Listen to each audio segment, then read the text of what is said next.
Ahamamaktada Diamond TV channel meeting tabiri basingbu Nirmala Thangjamna taramna uchari.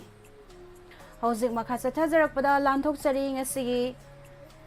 Matam-matamgi Wapham amadi Rashi Phal. Ngasi Matam-matamgi Wapham gi ahanbada laukhatchariba se Sanalaibak editorial kalamdagi laukhatchaba Matam-matamgi Wapham ni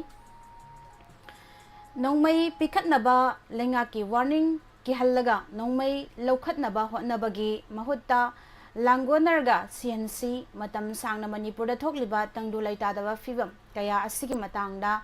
wa ama fawba ningthina nganglakhidraba Chief Minister Nongthombam Biren haujikti makeup tholakpadawna wa ngangba haurakle lengakna tawgadaba thodang sing karino haiba miyamda phongdokpaga loinana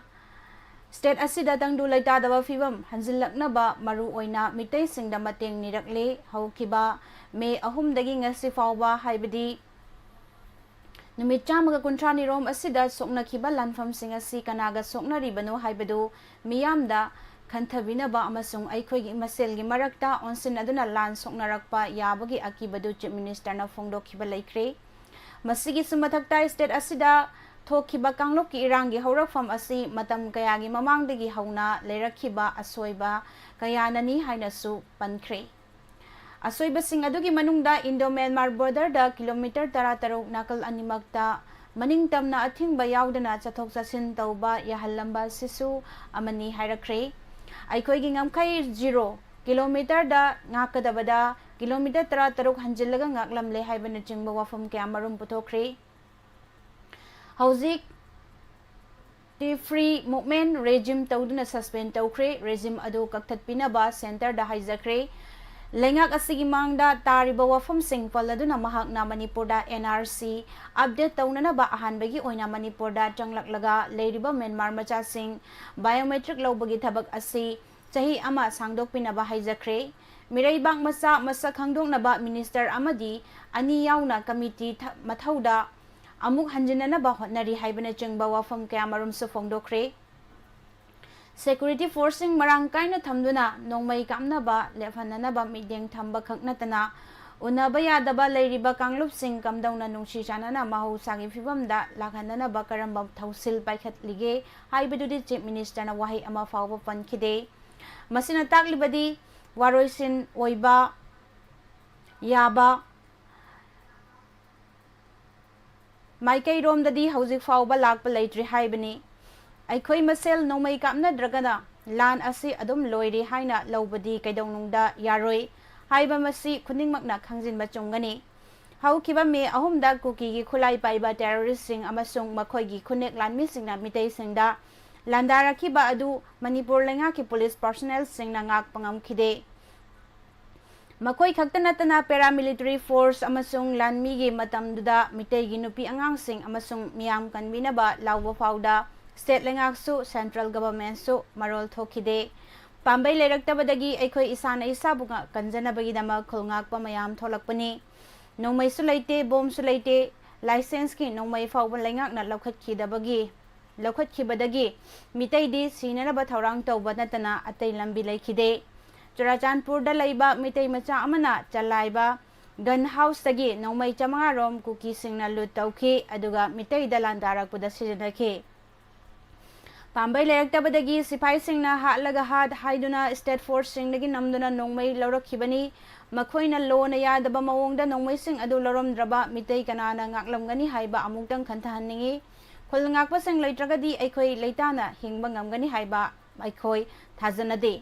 samna hairabada khulngakpa singna lauriba thodang asi maidei singna masak khangkhre amasung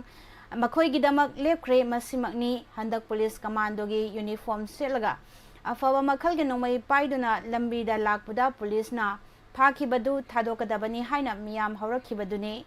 asigumba tanpham asida Chief Minister Nongthombam Birena khulngakpa singna pairiba lona yadaba makhalgi nongmai sing adu numit 15 ni gi manungda lengakta pikhalakadabani haiba akanba warning ama tawkhre masa-masagi khul sing ngakchanabagi damak naha lishing ni furonggi mathakta nongmai kapagi training loikhrabani makhoina pairiba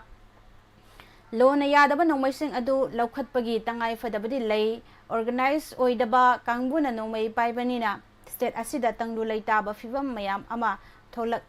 thohallakli thohalai haibasisu chumi matang asida panjaningba wafamdi lan kapu aikhoibu kallu haiduna sinarakiba khulngakpa singbu makoina laurakiba thodang sing adu kaukthokpiraga akaknaba matam piduna nongmai pikhalakadabani haiba lengaki warning asidi irang thoknaba sinbani adugi mahutta khulngakpa sing adu lengonana chatminaraga makoina pairiba nongmai sing adu pikhat hananaba thabak lokhatpadi kari kaiba leibage masini pujarakliba sanalibakti gi lokhatjaba matam matamgi wafam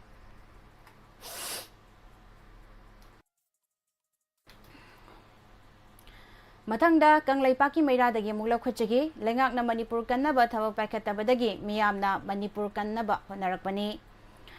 Kuki sing na Manipur thugaiduna haibadi separate administration ama thamnaba honarakbaga loinana me ahumdagi hauna Churachandpur dagi Kangluki irang asi haurakibani loinana Kuki militants na kulai paijadaba mitai micham praja singi mathakta nomai kapsinduna landaduna miyoi kya hatkibani Masigi mathakta Yum lising kya mai thadana mahan khibani achumba asumna Kuki militants in Manipur thugaina bahingsa ge thabak chatharakpa asida Manipur lengak na matam sana Kuki militants sing thangnana ba thabak paikhatpa ngamkhide haibasi achumba wafamne loinana Manipur mai hauna chakle haiba khangna Bharat lengak so Manipur kanana ba thaba amata lokhalakide Manipur lengak amadi India lengak na thawoi daba amadi nachungdaba leithokhiba asigi Manipur miyamna Manipur kanana bhonarakibani Yekna baga lantheng na bahay basi khulai yaudana yade maduna miyam hupsinduna state security force tagi namduna khulai lawbagi thabak asi chathabani mamangai da asumna state security force tagi miyam hupsinduna khulai lawba hay basi amukta thokhidri handak state security force tagi miyam hupsinduna khulai lawba asidi Kuki militant sing thangnaduna mama leibang Manipur kannana ba hotnabani hay basi Manipur lengak nasu adumak khanglamgani haina khalli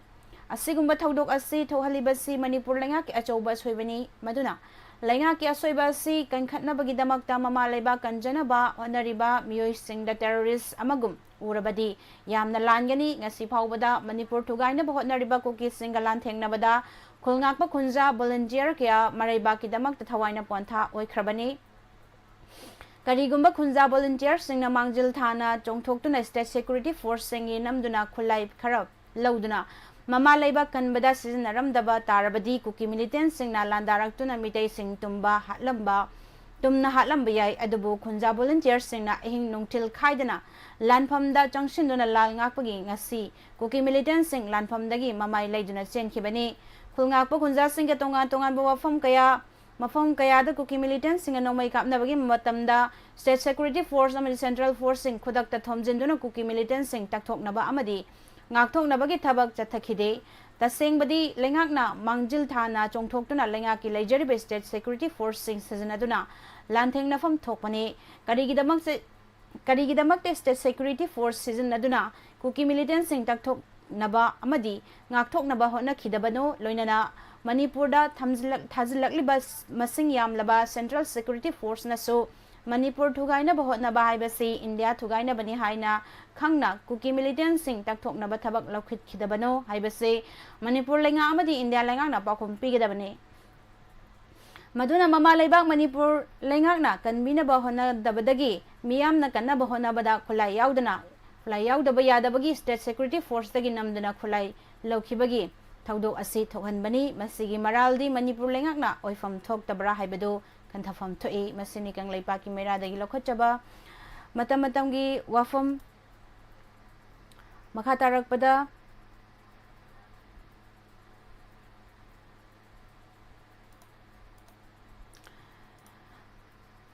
huyalan paudagi mu lokhatjage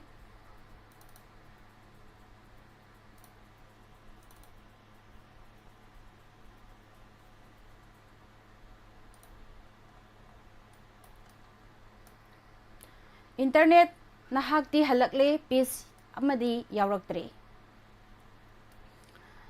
ngasigi taibang malemda internet na miyoy begidamak lawriba thodang sing asiga internet haibasina karino haibasisu masuk abuk sandokna tarudrabasu mathau takhidradra wahan thok laikhigadra mahai masing tamba fawba haudriba supnatagi chahi amaromdama pharakpagi kafai chatpa ngamlaklaba amasung marol mari suboi sudaboi ngangba horaglaba pigliba angang fawna internet ki chapchaba masak amasung masigi matik thauna ꯈꯪꯗ꯭ꯔꯕꯁꯨ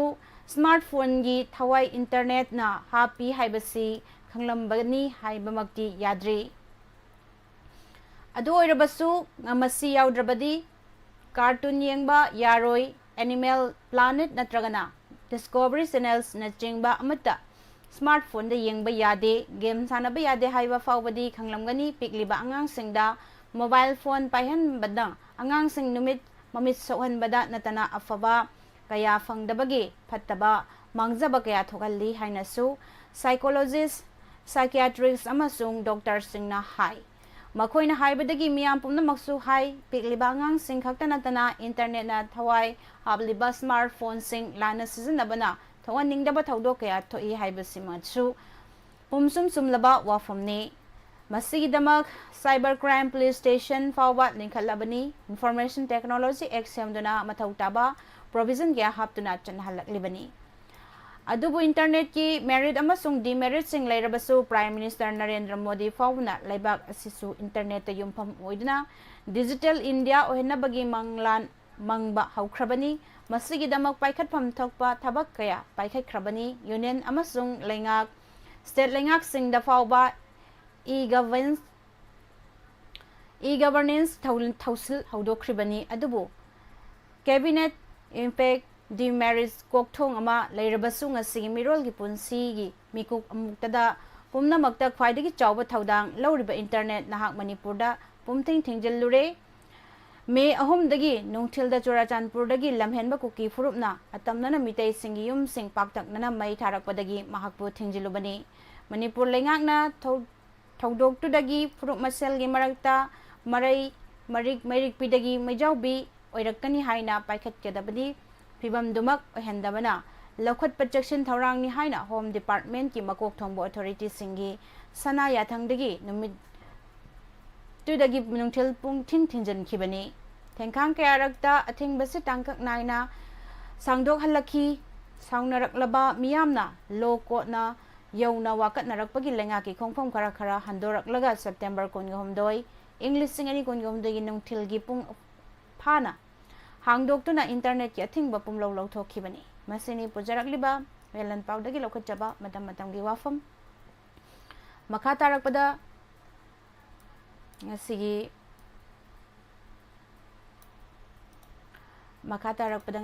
ꯔꯥꯁꯤꯐꯜ ꯑꯃꯨꯛ ꯃꯌꯥꯝ ꯄꯨꯟꯅ ꯇꯥꯃꯤꯟꯅꯁꯤ꯫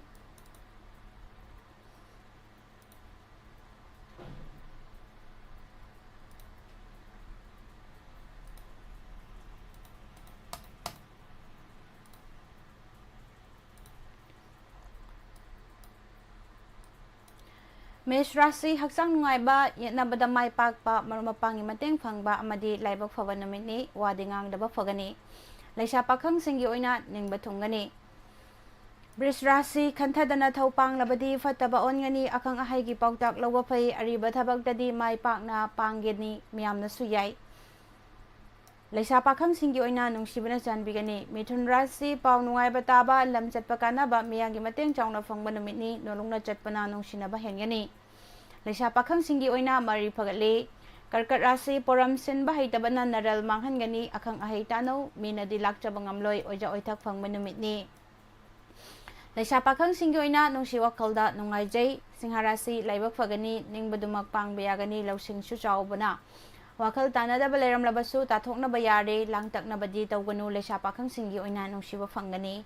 ꯀꯟꯌꯥ ꯔꯥꯁꯤ ꯑꯐꯕ ꯊꯕꯛꯇ ꯅꯆꯥꯛ ꯅꯔꯜ ꯊꯥꯗꯕ ꯌꯥꯒꯅꯤ꯫ ꯂꯥꯏ ꯒꯨꯔꯨꯅꯁꯨ ꯆꯥꯟꯕꯤꯒꯅꯤ꯫ ꯃꯍꯧ ꯆꯥꯎꯕꯅ ꯌꯦꯡꯊꯤꯕ ꯑꯃꯗꯤ ꯀꯣꯛ ꯁꯥꯕꯗꯤ ꯂꯩꯒꯅꯤ꯫ ꯂꯩꯁꯥ ꯄꯥꯈꯪꯁꯤꯡꯒꯤ ꯑꯣꯏꯅ ꯅꯨꯡꯁꯤꯕꯅ ꯆꯥꯟꯕꯤ꯫ ꯇꯨꯂꯥ ꯔꯥꯁꯤ ꯄꯥꯏꯔꯛꯀꯤ ꯂꯧꯁꯤꯡ ꯁꯣꯟꯕ ꯑꯃꯗꯤ ꯅꯥꯏꯇꯣꯝ ꯋꯥꯔꯦꯞ ꯂꯧꯕ ꯂꯨꯕ ꯅꯨꯃꯤꯠꯅꯤ꯫ ꯑꯗꯨꯕꯨ ꯃꯤꯌꯥꯝꯅ ꯊꯣꯏꯅ ꯆꯥꯟꯕꯤꯒꯅꯤ꯫ ꯍꯛꯆꯥꯡꯁꯨ ꯅꯨꯡꯉꯥꯏ꯫ ꯂꯩꯁꯥ ꯄꯥꯈꯪꯁꯤꯡꯒꯤ ꯑꯣꯏꯅ ꯃꯔꯤ ꯍꯥꯟꯅꯒꯨꯝ ꯐꯩ꯫ ꯕ꯭ꯔꯤꯁꯤꯛ ꯔꯥꯁꯤ ꯂꯥꯏ ꯒꯨꯔꯨꯅ ꯊꯣꯏꯅ ꯆꯥꯟꯕꯤꯒꯅꯤ꯫ ꯍꯛꯆꯥꯡꯁꯨ ꯅꯨꯡꯉꯥꯏꯕ ꯍꯦꯟꯒꯅꯤ ꯑꯃꯗꯤ ꯑꯐꯕ ꯃꯤꯡꯆꯠ ꯐꯪꯒꯅꯤ꯫ ꯌꯦꯠꯅꯔꯝꯕꯗꯤ ꯃꯔꯨꯞ ꯀꯥꯏꯅꯒꯅꯤ꯫ ꯂꯩꯁꯥ ꯄꯥꯈꯪꯁꯤꯡꯒꯤ ꯑꯣꯏꯅ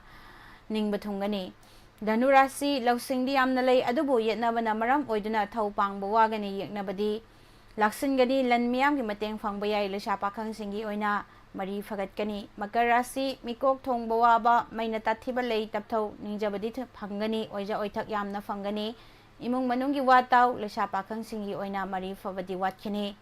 ꯀꯨꯝꯚ ꯔꯥꯁꯤ ꯄꯥꯡꯒꯜ ꯊꯧꯅꯥ ꯐꯨꯗꯣꯛꯄ ꯌꯥꯗꯕ ꯅꯨꯃꯤꯠꯅꯤ꯫ ꯍꯟꯊꯕ ꯂꯣꯏꯅꯕꯅ ꯏꯀꯥꯏꯕ ꯅꯪꯕ ꯌꯥꯏ꯫ ꯑꯔꯨꯕ ꯊꯕꯛ ꯄꯥꯏꯗꯕ ꯐꯩ ꯃꯇꯝ ꯍꯧꯍꯟꯈꯣ ꯂꯩꯁꯥ ꯄꯥꯈꯪꯁꯤꯡꯒꯤ ꯑꯣꯏꯅ ꯅꯤꯡꯕ ꯊꯨꯡꯂꯣꯏ ꯑꯔꯣꯏꯕꯗ ꯃꯤꯅꯔꯥꯁꯤ ꯏꯀꯥꯏ ꯈꯨꯝꯅꯕ ꯐꯪꯒꯅꯤ ꯄꯣꯔꯝ ꯁꯤꯟꯕꯁꯨ ꯍꯩꯒꯅꯤ ꯅꯆꯥ ꯅꯅꯥꯏꯒꯤ ꯃꯇꯦꯡ ꯐꯪꯒꯅꯤ ꯑꯣꯏꯖꯕ ꯌꯥꯝꯅ ꯐꯪꯒꯅꯤ ꯅꯊꯛ ꯊꯣꯡꯕꯅꯗꯤ ꯌꯦꯡꯊꯤ ꯂꯩꯁꯥ ꯄꯥꯈꯪꯁꯤꯡꯒꯤ ꯑꯣꯏꯅ ꯅꯤꯡꯕ ꯃꯄꯥ ꯆꯥꯏ ꯃꯁꯤꯅꯤ ꯄꯨꯖꯔꯛꯂꯤꯕ ꯉꯁꯤꯒꯤ ꯃꯇꯝꯒꯤ ꯋꯥꯐꯝ ꯑꯃꯗꯤ ꯔꯥꯁꯤꯐꯜ ꯉꯁꯤꯒꯤ YouTube live streamingꯗ ꯂꯩꯕꯤꯔꯤꯕ ꯃꯤꯑꯣꯏ ꯃꯧꯗ꯭ꯔꯥꯒ ꯅꯤꯊꯣꯏ ꯇꯔꯥꯝꯅ ꯑꯣꯛꯆꯔꯤ ꯊꯥꯒꯠꯄ ꯐꯣꯡꯗꯣꯛꯆꯔꯤ ꯑꯃꯗꯤ ꯑꯥꯏꯁꯀꯣꯝ ꯀꯦꯕꯜ ꯅꯦꯠꯋꯥꯔꯛꯇ ꯗꯥꯏꯃꯟ TV ꯆꯦꯅꯦꯜ ꯌꯦꯡꯕꯤꯔꯤꯕ ꯄꯨꯝꯅꯃꯛꯄꯨꯁꯨ ꯇꯔꯥꯝꯅ ꯑꯣꯛꯆꯔꯤ ꯊꯥꯒꯠꯄ ꯐꯣꯡꯗꯣꯛꯆꯔꯤ ꯉꯁꯤꯒꯤ ꯆꯪꯕꯤꯔꯛꯂꯤꯕ ꯃꯇꯝ ꯀꯨꯏꯅ ꯎꯅꯔꯨꯗ꯭ꯔꯕ ꯃꯤꯑꯣꯏꯁꯤꯡ ꯆꯪꯕꯤꯔꯛꯄ ꯍꯥꯏꯅꯤꯡꯉꯥꯏ ꯂꯩꯇꯅ ꯊꯥꯒꯠꯄ ꯐꯣꯡꯗꯣꯛꯆꯔꯤ ꯄꯨꯝꯅꯃꯛꯄꯨ ꯅꯤꯔꯃꯂꯥ ꯊꯥꯡꯖꯝꯅ ꯑꯃꯨꯛꯀ ꯍꯟꯅ ꯈꯨꯔꯨꯝꯖꯔꯤ